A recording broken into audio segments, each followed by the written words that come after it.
If you'd like online business explained to you in a way that you can actually understand, go to latenightim.com/explain. It's completely free and I made it just for you. Now, how about an episode? Episode 195. Late Night Internet Marketing. This week on the Late Night Internet Marketing Podcast, we talk about what else? The coronavirus and the impact that COVID-19 is going to have on online business and e-commerce as we know it. All this and more on the Late Night Internet Marketing Podcast. The Late Night Internet Marketing Podcast. You've been working for somebody else, but you want a business to run yourself. You want to know how to start and where to begin. Can you get out your comfort zone, my friend? Yes, you can do it right when it's late at night. At the end of the day, your dreams burning inside. So keep it up and you will find that you're building your business one night at a time. And now, broadcasting late at night from a little studio in the big state of Texas, your host, Mark Mason. Hey, how is everyone doing? I am your host, Mark Mason, coming to you from the locked down studio, the little studio in the big state of Texas. How's everyone doing? I hope that you are safe and sound. I hope you're taking some reasonable precautions in the face of the COVID-19 virus situation, wherever you are in the world. Here in the United States, we're really just getting into this thing, and it's getting really interesting from a public health standpoint, and it's starting to have a real impact on the United States and people in the United States. Most events at this point have been canceled. We see a run on things like toilet paper in the grocery store, a lot of misinformation on social media platforms like Facebook. And the question in front of all of us online entrepreneurs is, what is the impact of something like this on online business and entrepreneurship and e-commerce? So I thought it would be interesting to talk about that a little bit in this episode. And before we get into that, let's talk a little bit about what's really going on, what the real concern is about COVID-19, about coronavirus, and what is the deal with the virus itself? What's really the big concern that we have to worry about? And I think most people, maybe not most people, but many people misunderstand, I think, the real impact of this virus. It's really a public health thing. You see a lot of people on Facebook saying, oh, this is the media hype. This is no worse than the flu. It's not why are we getting so excited about this? It's not going to affect most people. And I think the thing that people are missing is that the thing that public health officials are concerned about is that with something like this, some uncontained outbreak, it is true that most of us that are impacted by this will, if you do catch this virus, you'll just have something that's like the flu. And for 80% of people, that's exactly what will happen if they're infected by this. They'll have something that looks like the flu. And in the grand scheme of their life, it won't be a very big deal. But 20% of the people, or some number on the order of that, will need care of a doctor. And a very few percentage of those people will need critical, urgent medical care. And that means they'll need to be in the hospital, and in some cases, they'll need to be in ICU and on ventilators. And the big problem with an outbreak like this is if this thing explodes too quickly and you get too many people infected, you will overwhelm the hospital system in the United States. There are only 45,000 ICU beds in the United States. There's only about 100,000 ventilators. And so what's happening in Italy, for example, which by many accounts has a much better healthcare system than we do here in the United States, is that doctors are having to make very difficult choices about who to save and who to let die. So it's not really For someone to say, if you're a 30-year-old, someone you're saying, well, it's just the flu, it's not a big deal for me, that may actually be true. But if you get infected and as a result, unknowingly infect 10 other people because you're not following the recommendations of healthcare officials, some down chain person that gets infected that came from you infect someone who infects someone who infects someone, might be an elderly person who can't get access to the medical care that they need in order to survive. So that's the real concern here. So as a result, all these events are canceled. Things are, shut down. We're starting to see movie theaters with special restrictions. Most large concert venues have been shut down. And so the question that a lot of us online entrepreneurs are wondering is, what now? How is this going to affect all of us? So I thought I would address that in this episode because I've seen so many interesting and incredibly encouraging points of view on this. I wanted to share those with you because it's very easy to operate from a position of fear. And it's really easy to worry about, well, what is this? This is going to have such a negative impact on the economy with all of these businesses shutting down and everything's changing. For example, I have friends that speak for a living. They are paid speakers and they talk about different topics at businesses. All of those kind of things are being shut down. And so these people's incomes are going away. I know a lot of people that work in the gig economy in physical venues. For example, they're security guards at music concerts or at baseball games. All of that is being shut down. My son's baseball coach that he works with in the off season, he's a minor league baseball player this time of the year. Minor league baseball is shut down. So it's very easy to focus on the negative impacts of this in the economy. And I don't mean to minimize them. It is going to have a dramatic impact on the world economy. There's absolutely no getting around that.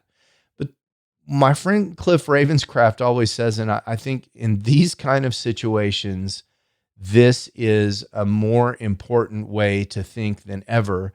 Cliff says, when something happens, instead of focusing, it's important to acknowledge the thing, not to make it bigger than it is, but it's also important to take that next step, which is to ask the question, what does this make possible?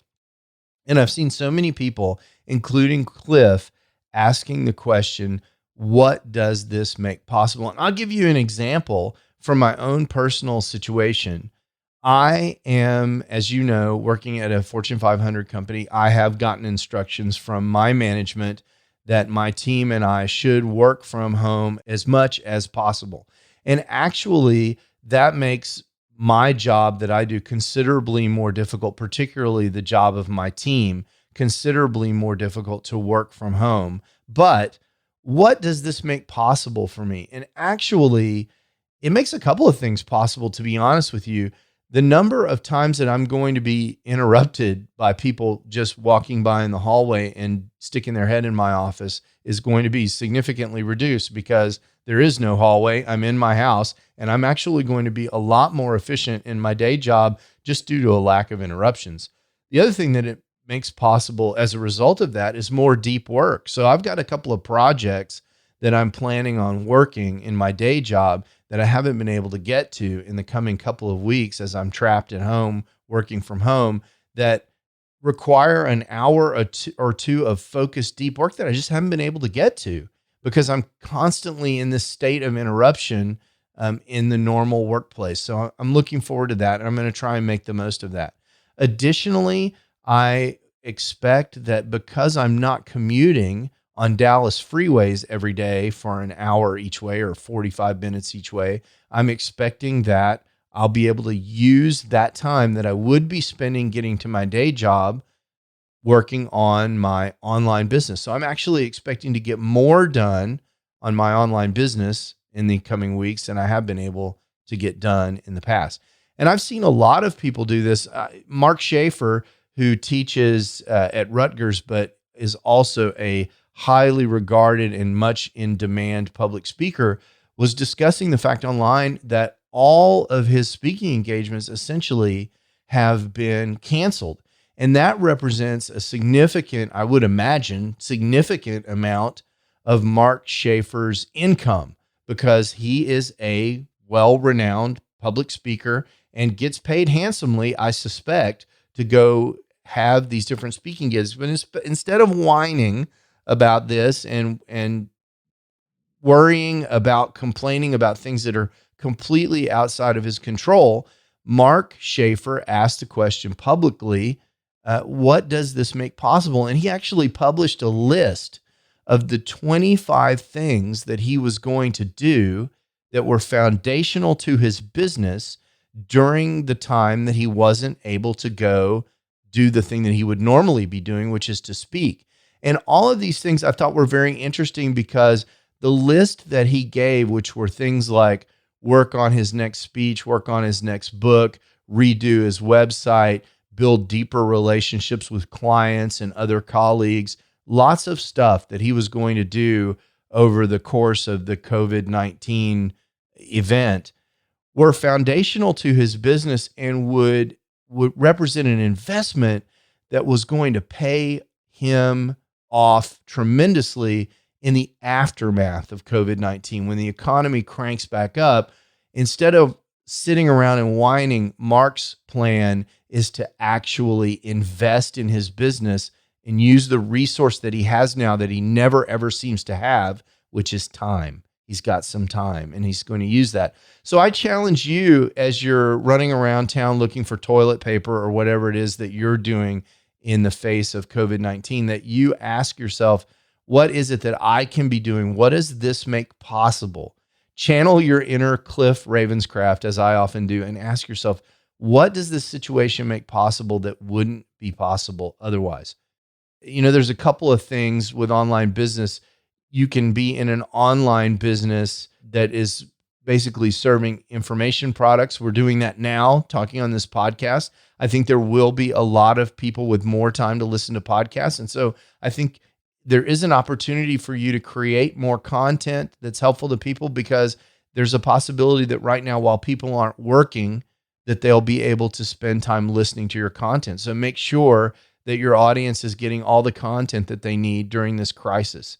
The other thing that I would say is that, you know, in the same way that Mark Schaefer is investing in his business, there will be people that are deciding that this is the time they're finally going to take that course they've been wanting to take. So if you're a course creator, you're creating those kind of information products, I really do think there is an opportunity for you to sell those products, maybe even more than you have in the past during this crisis. Now, it's interesting that I saw a Facebook post from Brian Fanzo, who I respect considerably. He's a YouTube guru, and he's talking about this balance between whether or not it's really okay to be advertising your products during this crisis. His argument was that possibly shows some kind of insensitivity about the situation in the world.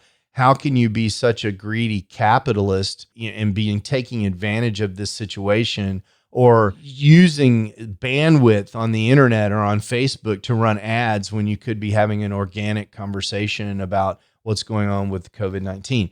It's an interesting point of view. I don't necessarily share it. Like I said, I respect Brian a lot, but I think, to me, creating value is a real thing no matter what's going on in the marketplace. And if you've got a course for $1,000 that you sell, and you're selling that course, you're running ads for that course during COVID-19, and you're doing it particularly because you know that people are sitting around looking for something to do, I think you're just providing value to that market. I don't think there's any problem with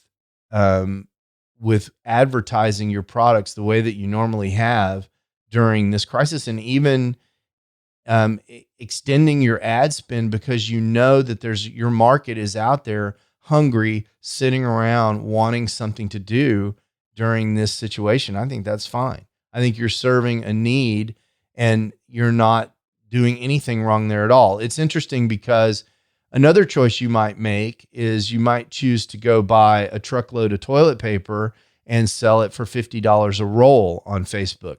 Now, I think that's a problem, right? Taking advantage, price gouging during a crisis, all that is a problem. But continuing business as normal in a crisis like this, I don't think there's any issue with that at all. And I would expect you to do that. And I think you may find that people are really hungry for that, and helping people figure out what this makes possible, being one of the things that this makes possible for people during this crisis. I think that makes a lot of sense. So I wouldn't worry about that part at all. Now, the toilet paper thing brings to mind e-commerce, and what is the impact of the COVID-19 situation with regard to e-commerce? What's the deal with that? Well, it's definitely true that at least the preliminary data from some of these metrics companies show that e-commerce associated with, brick and mortar type stuff like hard goods and stuff like that online, that's definitely growing dramatically over the last couple of weeks. And we see increased conversion rates. E-commerce is definitely up right now as a result of this crisis. I think the flip side of that coin with regard to e-commerce that I'm also seeing on the drop shipping side is, especially because this hit in China, where a lot of products come from, there is an impact to the supply chain. And so if you think about the kinds of things that a virus like this impacts, it impacts people's ability to gather and work in factories. It impacts people's ability to gather and work in places like the UPS hub where packages are sorted. And so I think there is impact to the supply chain here. That's going to have a couple of different impacts. I mean, one thing that's going to do is drive up prices, which will increase margins in case where you're able to source products, but it's also going to make it more difficult to source products on the internet. And so if you're in that drop shipping side of the space, you already know what I'm talking about. As it gets harder and harder to fulfill orders that come in, you have to get more and more creative about how to service customers. So bottom line for this episode with regard to COVID-19, I think, stay safe. That's the main thing. And not just stay safe for yourself, but try to follow public health advice so that you can indirectly keep other people safe from the COVID virus. Don't spread it, because you will eventually kill someone who needs medical attention that won't be able to get it. And that's not an overstatement. That's what's going to happen. If you're reckless about how you behave during this period, you will kill people downstream. So you need to do what public health officials are asking you to do: social distancing, take precautions, all that stuff.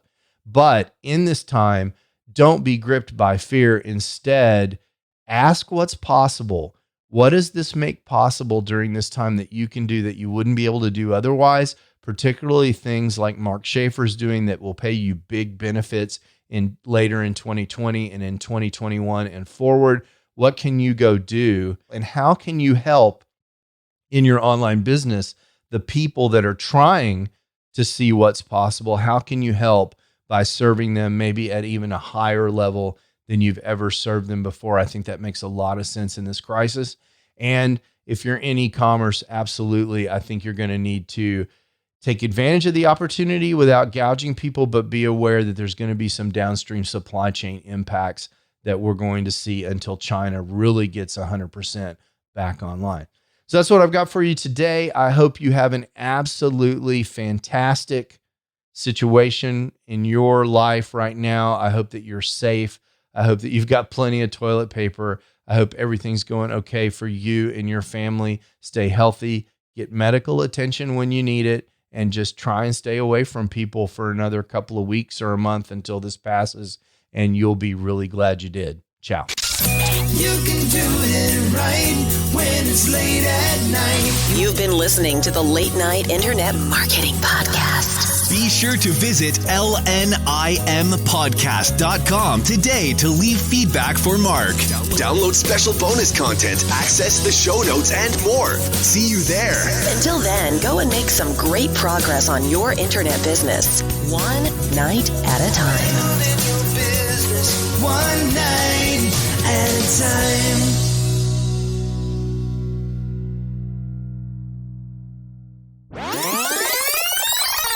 The social distancing thing is really interesting. And it's a question is, well, what does it mean really? What is okay to do and what is okay not to do?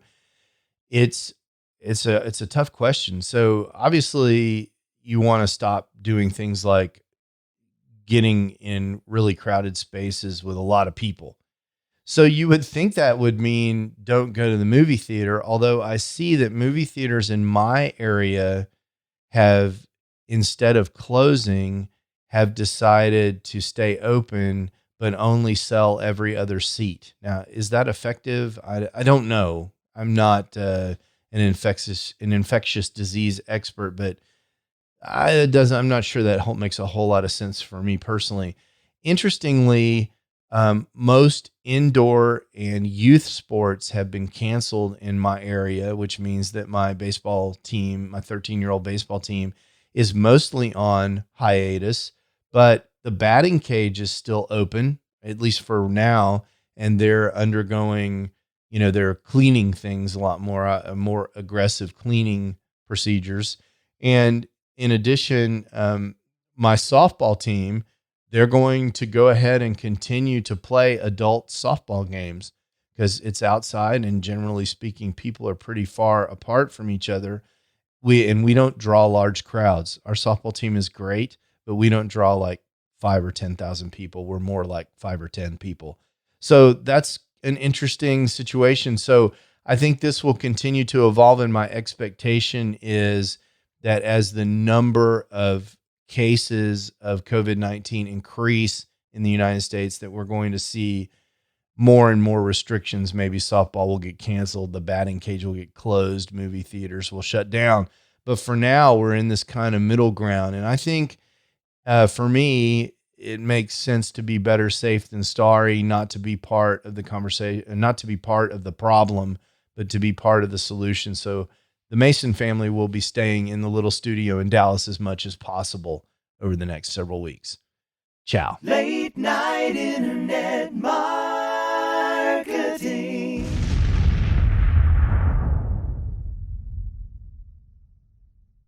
Hey, it's Mark again. I wanted to tell you one more time about this absolutely free resource that I have for helping people who are trying to get the big picture for internet marketing, actually get started and understand what all their choices are. If that's not you, there's no more content. You can skip to the end. But if you're someone who came to this podcast because you're searching for how to get started online and you just can't cut through all the noise, I get it. That was me in 2007 when I was trying to get started. There were so many people throwing offers at me that I really couldn't even understand what all the different business models were. I couldn't understand how money moved around on the internet. And I couldn't really get a grip on what direction I wanted to go in so I could figure out how to move forward. I've created a free video resource for you just for that purpose at latenightim.com/explain. In several short videos, I just explained to you what internet marketing is all about and what online business is all about and the different options that you have for starting an online business.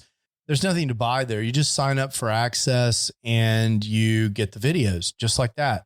So if that's interesting to you, or if you know someone who's in a same situation, send them that link, latenightim.com/explain. And let me know what you think. I'd love to hear what people are thinking that are in the exact same position that I was in more than a decade ago in 2007. In some ways, it seems like yesterday. And in some ways, it seems like an entire lifetime ago. Again, that's latenightim.com/explain. Late night internet marketing.